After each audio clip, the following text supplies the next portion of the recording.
Hey, Angeli, how are you? Oh, hi, Kayla. So sorry. I just had my headphones in. I was just catching up on the latest episode of Thrive Loud with Lou Diamond. Oh, I'm totally hooked. I just binge listened to the last 3 episodes. The inspiration it has always gets me through my day. I know. Between the entrepreneurs, CEOs, best-selling authors, thought leaders, amazing speakers, and famous people and personalities, there is just so much great content. Right?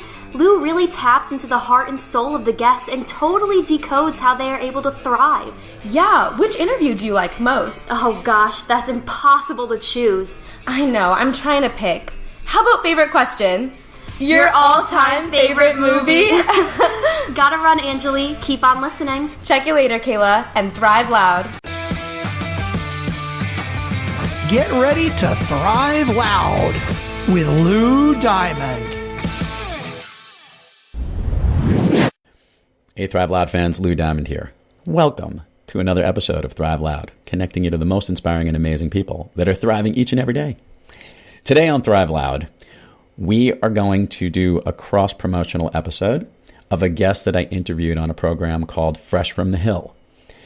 The guest is Jordan Gremli from Spotify. You're going to love this conversation, get a little bit of background about the music industry, where things are headed. He has a great journey and a great story, and he very much fits into what the Thrive Loud guests are all about. So sit back, relax, and enjoy this special episode pulled from Fresh from the Hill on Thrive Loud. We are featuring Jordan Gremli. He is currently the head of artist and fan development at Spotify, responsible for building programs and tools to connect artists with the right fans throughout every step of the artist development process. He was formerly a program director at SiriusXM Radio, oversaw Pearl Jam Radio and Lithium, even had involvement at Alt Nation. He graduated from Cornell University in 2008, and while he was there, he was the president and general manager and program director at WVBR-FM. And for the Cornellians listening to this program, you probably listened to it while you were there. So that being said, we have Jordan Gremli on the program. Jordan, how are you today? I'm good, Lou. How are you? Thanks for having me. Jordan, this is really cool on a whole bunch of levels. We have been talking to some unbelievable alum who have come into the workforce in all different types of industries. And you are working in an industry that is bringing together your passion, some new technologies, some things that we're all touching each and every day. I will let you know I just renewed my annual number for the year at Spotify. Thank you very much. Thank you. And with that, I kind of want to lead up to it. So you graduate school and give everyone a little bit of your journey on how this became the path that you wanted to head on. Is this, let's rewind even more than that. Has this been always a passion of yours? Music, radio, communications? Yeah, for sure. So, I mean, I grew up, both my parents are music teachers. They were the, high school musical director and choreographer, and they put on 2 shows in their local high school every year. And so I grew up, being just immersed in music. So I was surrounded by music really from the time I was born, really. So I went to those rehearsals. I started playing piano, cello, and some guitar when I was like a really little kid. And so music has always been a passion of mine for sure. So growing up, I played, music and was in theater and also played sports and just like kind of being in front of people. And then the other thing I liked, in addition to music and performance and communication, was the weather. And I grew up, doing hurricane charts with my grandma on the kitchen table, really it was into the weather and into performance and music at an early stage. So, going through high school, I was like, how can I combine these two things? How can I put being in front of people and the weather together? And of course, that led me to wanting to be a meteorologist, to be a weatherman, right? So I actually applied to all schools with meteorology programs and atmospheric science programs, knowing that I definitely wanted to be a weatherman who knew what I was talking about and take all the classes and all the physics and calculus, but also made sure that there was a really strong communications department and that there was a really strong internship opportunities in the area and strong radio, TV performance type places at school. And so that's kind of what led me to Cornell. Cornell. It really had all of those things. And so when I started at Cornell as an atmospheric science major, and I got my degree in atmospheric science, but it was really the extracurriculars of, having an internship in Binghamton, New York on TV, doing the weather there. And of course, my involvement in WVBR, the radio station, as you said, that really led me to the path of, all right, I still like the weather. I still, watch when the snowstorms roll in and watch hurricanes and keep an eye on it for sure. But I really want, as a career, want to get more into media and more into broadcast. And that's kind of what led me to my first job out of college, which was at Sirius XM. So I'm jumping in right now because I literally was laughing as you started to say it. Obviously, when you said you liked music and the weather, I was thinking good weather, like sun, the sunshine and nice warm weather. And he said, and that's what led you to Ithaca. I was going to say, Jordan, I hope you got a chance, to check out the brochure of the weather on the hill itself. But obviously, I was watching the radar. I was watching the radar. I knew what I was. I mean, it's an exciting weather market, Yes. So that even made it more exciting. Yeah. Okay, so you're working in this area, and which is, by the way, really impressive, because in the last few years, as our phones become just more and more in tune to our mobile devices, for that matter, because I'm sure now we have watches and phones and whatever's going to be put in our ears next, we are constantly tapping into the things we love, and music has always been really the streamline of all the technologies that continue to evolve. I go back almost 20 years now to when, obviously, from Napster hitting the markets to other revenue sources and ways that we can now listen to music. Talk about the business side for a little bit, and your interest in the companies, obviously from both Sirius, great experience in changing the way that we listen to radio, to Spotify, to changing the way we listen to music. How does it feel to be sitting at the forefront of two unbelievable companies that are truly innovating the space through your career?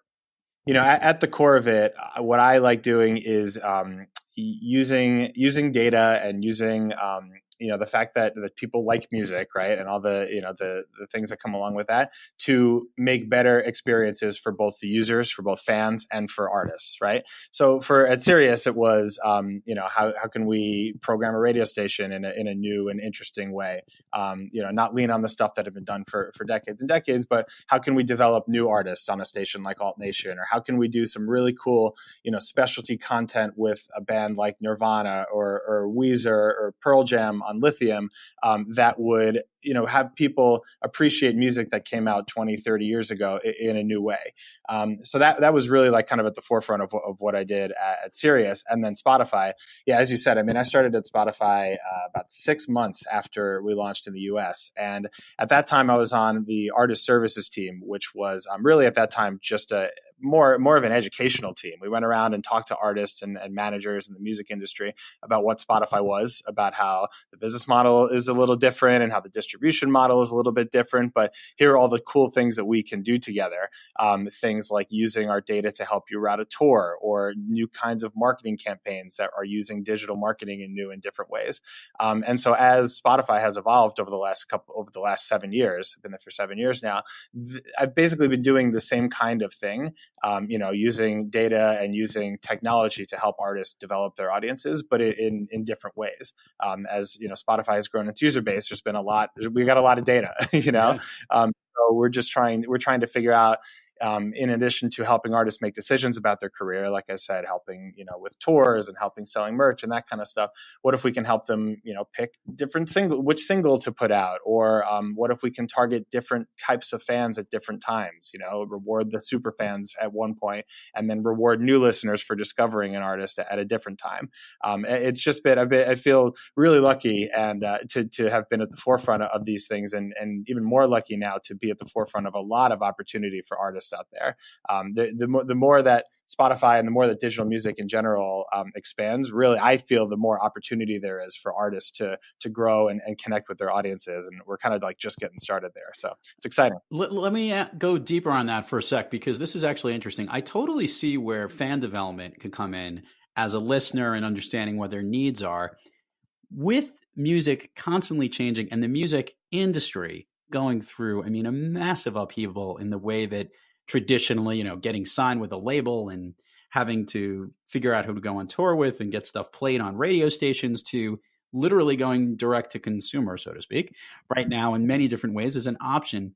How open are the artists in communicating with Spotify, and how does that relationship work from your aspect? Because that's not typically and historically the way things have happened in the past. This is a newer development on how you're trying to figure out what makes sense to bring products and content to market. Yeah, and I think that it's a matter of thinking about an artist as with their entire team. So, we have label relations people, we have artist management people, we have artists, people who work with work with artists directly, and it's about how do all those pieces kind of fit together in the in the ecosystem, in the solar system of there's some like weather-ish references for you, right? In the solar system that is orbiting this artist, So the record label, we work really closely with them. They have different needs than a management group does, and they have different needs than publishers do. And there's all these people who are all around to support the artist. And at Spotify and my team specifically, I think we're trying to work with all of those different types of entities, again, to help develop artists' careers in the best way possible. So artists from the beginning have been very open about working with us, about testing new stuff out. A program that I work on called Fans First was a test. It was basically a way for artists to connect with their fans through email and reward their biggest fans. And we did that with just a couple of artists and their labels and their management very early. It seemed to work, and so it was a nice test and a nice collaboration in that way. And then we have been working to scale that out with other partners, with labels and with managers and that kind of thing. We work closely with artists for sure, but it's really kind of the whole ecosystem around an artist that I think it's really important to continue to work with everybody, as we all work together towards the shared goal of developing artist audiences. Hey there! If you're enjoying how Lou is connecting with this guest in this interview, then just imagine how impactful he can be in person. As an international speaker and consultant, Lou Diamond is all about getting organizations to thrive through the power of connecting. To learn more about how you can hire Lou to speak at your company, your conference, or your next event, head on over to loudiamond.net and click the Book Lou button to learn more. He'll truly get everyone to thrive loud. All right, let's get back to the show. Jordan, to gain the understanding of the perspective, when you arrived at Spotify, when they first opened up here in the U.S., how many people were on board on the team at Spotify in the company? And what is that number 7 years later today? Yeah. So in the US, it was about 50 people, and I'd say maybe 300-400 overall, mostly in Sweden because it's a Swedish company at that point. Now we're over 1,000 in the US and up to around 4,000 people globally. So it has grown a lot since I started. So from a cultural perspective and the role that you've been in, and obviously for a while and really helping to develop, has it maintained that really cool edge in essence? Which is what drew you to the company originally and the great content? And how has it changed being part of that ride over the last 7 or so years? Yeah, definitely. It hasn't changed in some ways. There's still a lot of, it's still kind of a startup-y vibe around here, which is really nice. Both in terms of, sometimes ping pong games break out in the middle of the office, but also in the way that, the leadership of the company really cares about innovation. We still have a weekly hack week twice a year where engineers and people who work with engineers just, work on whatever project is interesting to them during that week. And so it's just kind of like whether or not it's part of a larger product roadmap for that week, it's just kind of, let's see what happens. And a lot of those hack week projects have gone on to become parts of Spotify, parts of the app. So there's still a lot of that going on for sure. I think the other thing that's changed, obviously, is we've gotten bigger. There's a lot more users. There's a lot more data, and there's all kinds of debates about how best to use that data to help artists. So is it, again, manually working with them, with an artist to help them develop their set list, or is it more of a big productized, have an artist sign up for their dashboard and get all the data like we have at Spotify for artists now? I think that we are lucky and that we are able to do kind of both. There are big platforms that you can sign up for, Spotify for Artists being one of them, where you can do things like update your profile image and get data and put tour dates on on your profile. But then we have a lot of call them managed services as well, like the Fans First program, where it's not, we're still testing things out and we're still kind of in early stages. And we really work closely with artists and their labels and their management to make sure that the program is working in the right way for that artist specifically. So while it's grown a lot, it still feels like, a startup in a lot of ways, which is nice, Jordan, over this rise and the increased amount of data, I'm curious to know what's been the biggest surprise to you in getting these pool. I mean, what a massive amount of pooled information that you have from so many different realms and points. What was something that you learned that totally surprised you, something you would never have expected from having access to all this information?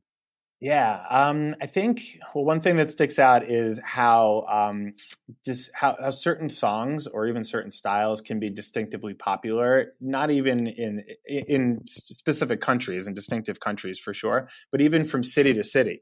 And so, we learn this as we're looking and working with artists to help them, use data to figure out what songs to play in their set list. And we see that, this one song is randomly really popular in Columbus, Ohio for some reason, because, they had an association with a sports team there, or a group of people, who knows, it really depends on the city.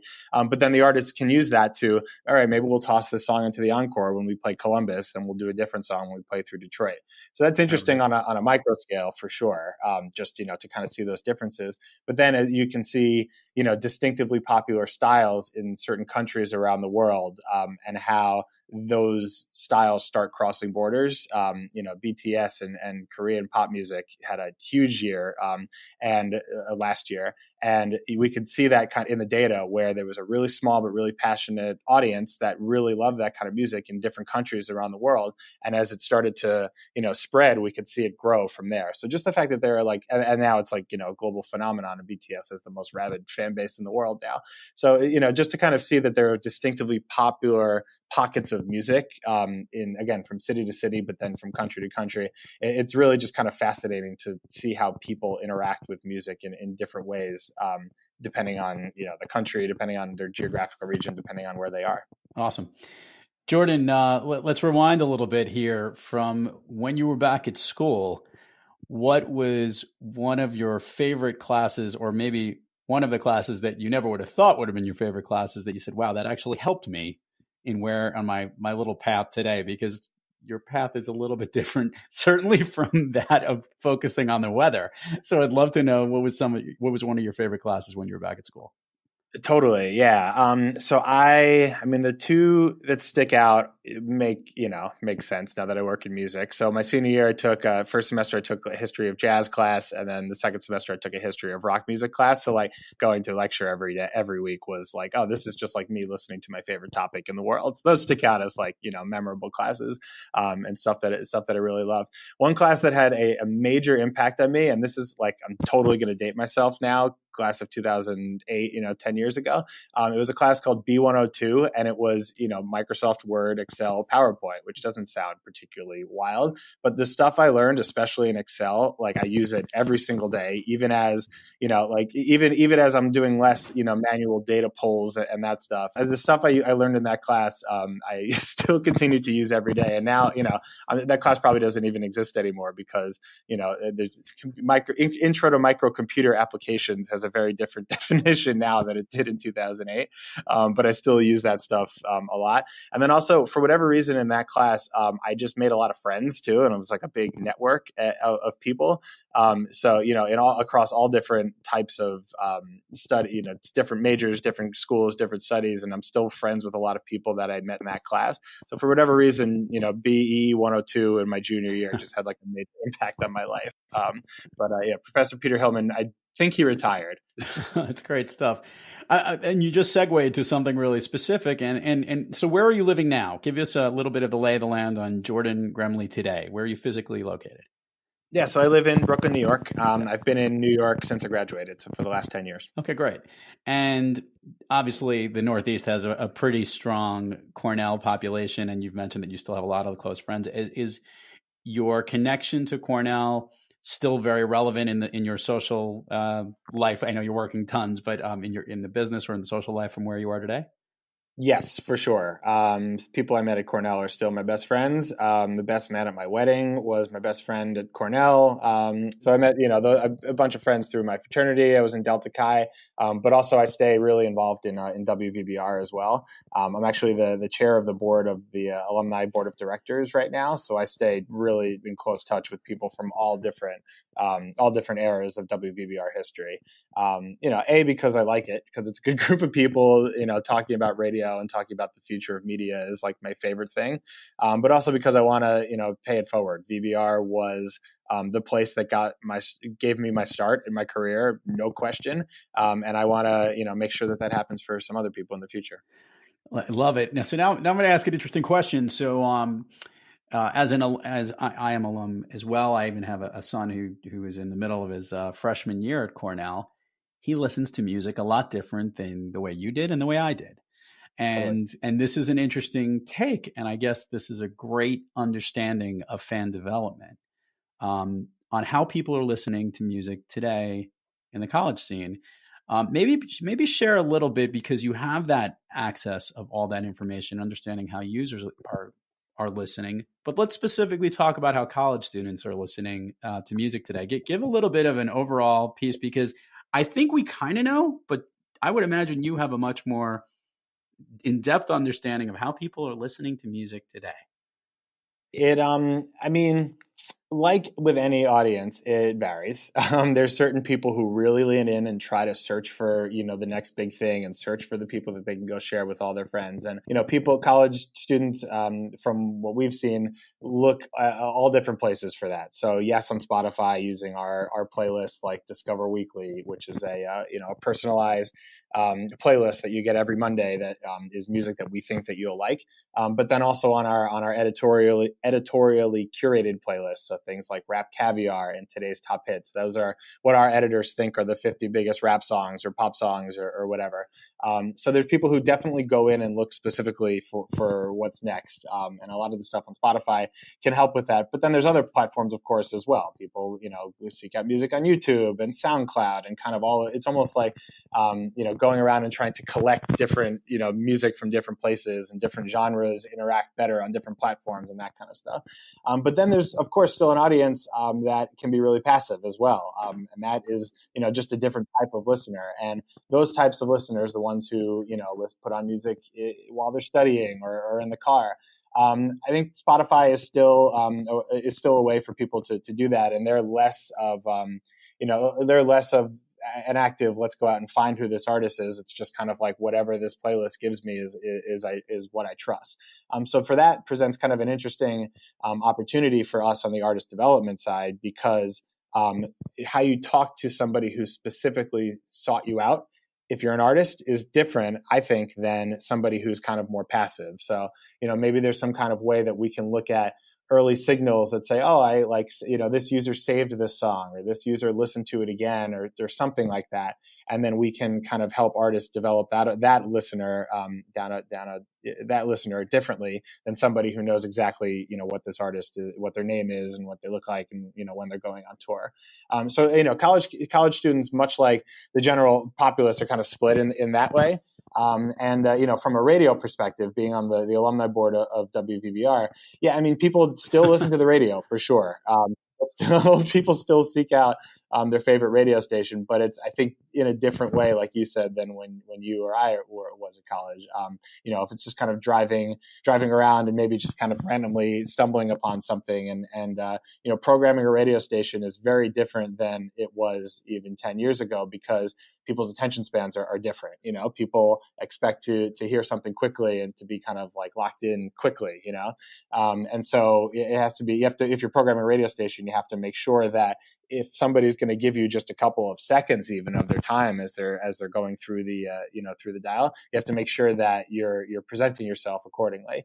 So we've been working with the students at WVBR a lot on that. That's great. I was going to say that one of the interesting things is, you're right, there's how I listen to music for myself is very specific. I'm usually listening on my phone. I commute to work, or I'm in the car and I'll listen, one way via the phone. What was interesting, which really shows the lay of the land, when I'm in my home, I actually have a Sonos system. And it is really funny because it's like you get all the competition all at once because we tend to, hey, let's search for a certain artist or a certain song. And up pops what Pandora's offering, what Amazon Music's offering, what Spotify's offering, what Apple Music is offering. And it is a really interesting, like you guys are basically saying, hey, we all got it right here. We're showing up. We've got the content you want to do. From your perspective and your seat, I guess, and some of your colleagues, this is really this is the land share fight, I guess.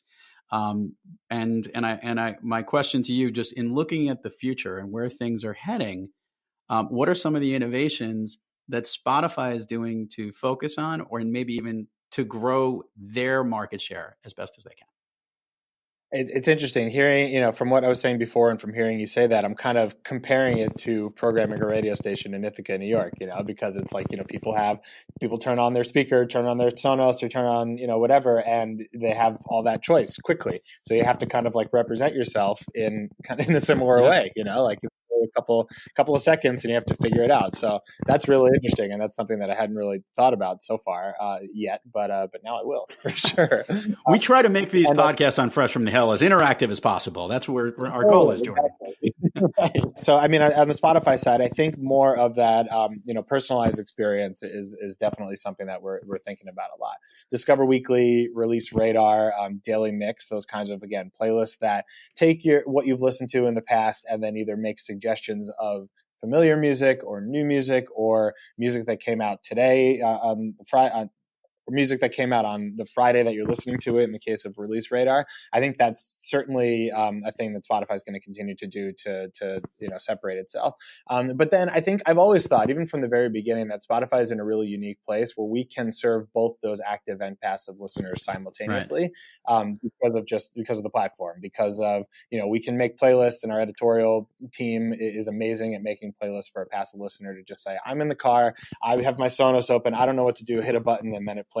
But at the same time, again, for those people who really seek out artists and really seek out specific stuff, it's so easy to find that. So I think for the active listeners, a lot of what we're doing on the artist and fan development side in terms of how can we help develop those artists applies to the users as well. And what we've seen is that if users interact more with their favorite artists, then they interact more with Spotify, right? So we're trying to figure out ways to have that happen.